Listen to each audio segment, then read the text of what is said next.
വയനാട് ജില്ലയിൽ ശക്തമായ മഴയിൽ പുന്നപ്പുഴയും കബനി നദിയിലും നീരൊഴുക്ക് ശക്തമാണ്. ബെയിലി പാലത്തിന്റെ ഗാബിയോൺ ഭിത്തിക്ക് വിള്ളലുണ്ടായി. അടിത്തറയിലിട്ട മണ്ണ് ഒലിച്ചുപോയി.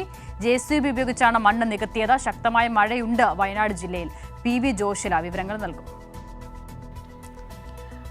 വയനാട് ജില്ലയിൽ തോരാതെ മഴ പെയ്തുകൊണ്ടിരിക്കുകയാണ്. എല്ലാ നദികളും കരകവിഞ്ഞ് ഒഴുകുന്ന ഒരു സ്ഥിതിവിശേഷമാണ് ഇപ്പോൾ ഉണ്ടായിരിക്കുന്നത്. കബനി നദി കരകവിഞ്ഞൊഴുകുകയാണ്. അതുപോലെ തന്നെ കല്ലൂർ പുഴ കരകവിഞ്ഞു. കല്ലൂർ പുഴയുടെ തീരത്തുള്ള കുടുംബങ്ങളെ ഇന്നലെ രാത്രി തന്നെ ഏകദേശം 11 മണിയോടുകൂടി തന്നെ കരുതൽ എന്നുള്ള നിലയിൽ ക്യാമ്പുകളിലേക്ക് മാറ്റിയിട്ടുണ്ട്. കുട്ടികളടക്കം 8 പേരെയാണ് തിരുവണ്ണൂർ അങ്കനവാടിയിലേക്ക് ഇന്നലെ രാത്രി തന്നെ മാറ്റിയത്. ഇത്തരത്തിൽ വളരെ ജാഗ്രതയോടുകൂടി തന്നെയാണ് വയനാട് ജില്ല മുന്നോട്ട് പോയിക്കൊണ്ടിരിക്കുന്നത്. അതേസമയം തന്നെ ഇന്നലെ ബെയിലി പാലത്തിൽ ചെറിയ വിള്ളൽ കാണുകയുണ്ടായി. ഇന്നലെ പുന്നപ്പുഴയിൽ ഉണ്ടായ അതിശക്തമായ നീരൊഴുക്കും അതുപോലെ തന്നെ പാറക്കഷ്ണങ്ങളും മണ്ണും ഒലിച്ചു വരുന്ന ഒരു സാഹചര്യം ഉണ്ടായിരുന്നു.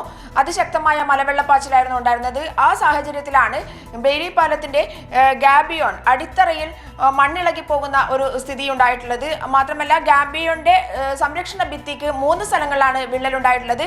ഇതൊക്കെ തന്നെ ഇന്ന് രാവിലെ തന്നെ ULCC അധികൃതർ എത്തി പരിശോധിക്കുകയും ആ പ്രശ്നം പരിഹരിക്കുകയും ചെയ്തിട്ടുണ്ട്. ബെയിലി പാലത്തിന് വലിയ പ്രശ്നങ്ങളൊന്നുമില്ല എന്നുള്ളതാണ് അവർ പറഞ്ഞിരിക്കുന്നത്. അതേസമയം തന്നെ ഗതാഗതം ഈ ബെയിലി പാലത്തിന് മുകളിലൂടെയുള്ള ഗതാഗതം ഇന്ന് നിരോധിച്ചിരുന്നു.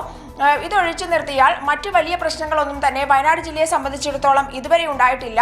എന്നാലും ദുരന്ത നിവാരണ അതോറിറ്റി ചെയർപേഴ്സൺ കൂടിയായ ജില്ലാ കലക്ടർ നാളെ ബാണാസുര സാഗർ ഡാം തുറന്നുവിടും എന്നുള്ള കാര്യം അറിയിച്ചിട്ടുണ്ട്. ഇതിന്റെ പുഴയുടെ കരയിലുള്ള എല്ലാവരും ജാഗ്രത പാലിക്കണം എന്നുള്ള നിർദ്ദേശം കൂടി നൽകിയിട്ടുണ്ട്. 1 സെക്കൻഡിനുള്ളിൽ 50 ക്യൂബിക് എന്നുള്ള നിലയിലാണ് ജലം ഒഴുക്കിവിടുക. ആ ഒരു രീതിയിലാണ് ജലം ഒഴുക്കിവിടുക എന്നുള്ളതിനാൽ തന്നെ ഇടയ്ക്കിടയ്ക്ക് വളരെ ശ്രദ്ധയോടുകൂടി മാത്രമേ ഇത് ചെയ്യുകയുള്ളൂ.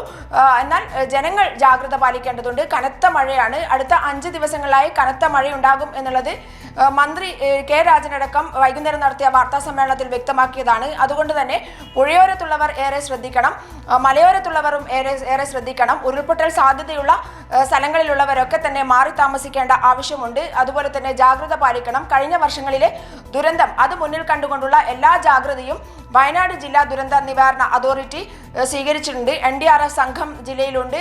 അവർ ചൂരൽമലയിൽ കഴിഞ്ഞ ദിവസം എത്തിയിരുന്നു. അതുപോലെ തന്നെ എല്ലാ സ്ഥലങ്ങളിലും ഇത്തരത്തിൽ ദുർബലമായ എല്ലാ സ്ഥലങ്ങളിലും വളരെ ജാഗ്രതയോടുകൂടി തന്നെയാണ് ജില്ലാ ദുരന്ത നിവാരണ അതോറിറ്റി മുന്നോട്ട് പോയിക്കൊണ്ടിരിക്കുന്നത്.